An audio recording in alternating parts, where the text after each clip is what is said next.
The Artist Who Knocks on Doors, an immigrant filmmaker's journey of faith and purpose. The soft glow of the auditorium lights bathed the stage, casting long shadows that framed the two figures seated at the center. The festival host sat across from you, both on a raised platform in front of a captivated audience. The space was intimate, with the audience leaning forward, eyes fixed on the conversation unfolding before them. The air was filled with quiet murmurs and the faint rustling of programs, a hushed atmosphere as the questions began. The host leaned forward slightly, his voice warm yet curious. "Your journey sounds like it's been full of challenges," he said, inviting you to share more. "Could you share some key moments?" You inhaled deeply, gathering your thoughts. The spotlight seemed to narrow on you as you began. "Well, I'm 48 now," you started, your voice steady, carrying the weight of years. "Looking back, I realize I've spent a lot of time trying to figure out where to focus. I've always been good at many things, music, writing, drawing, sports, but I never knew where to put my energy." The audience listened intently, their attention undivided. You continued, gaining confidence. "For 20 years, I drifted, trying and failing. Growing up in a working-class family, the only advice I received was, study and work. My parents kept warning me, you'll fail and end up begging on the street.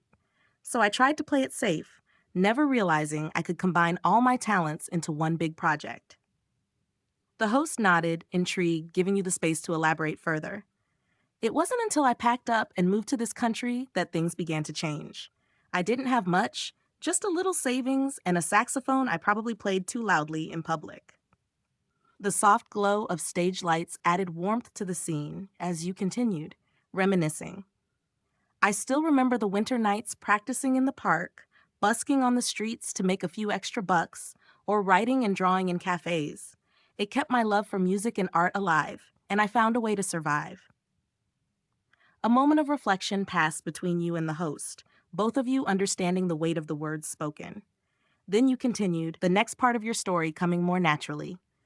"Then I found my faith. I started knocking on doors with my fellow believers, and hearing people's struggles changed me. A real-life education.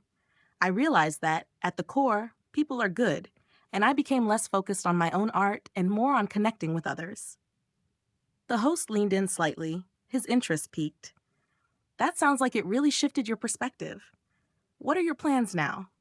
You smiled, your expression calm but purposeful. "Keep knocking on doors." "Knocking on doors?" the host repeated, his curiosity clear. You nodded, your voice resolute. "I mean sharing God's message, whether through art or by literally knocking on doors. I know it might sound strange or uncool to say in a world dominated by science and reason, but it doesn't matter to me anymore. I don't want to be cool or hip. If something is right and needs to be said, I'll be the one to say it." There was a quiet determination in your words now. "My purpose now is to serve God and people.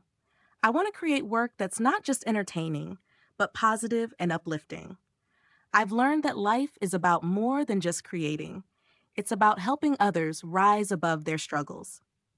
The host turned to the audience with a smile. "Let's give one last round of applause to RT for sharing such an inspiring message."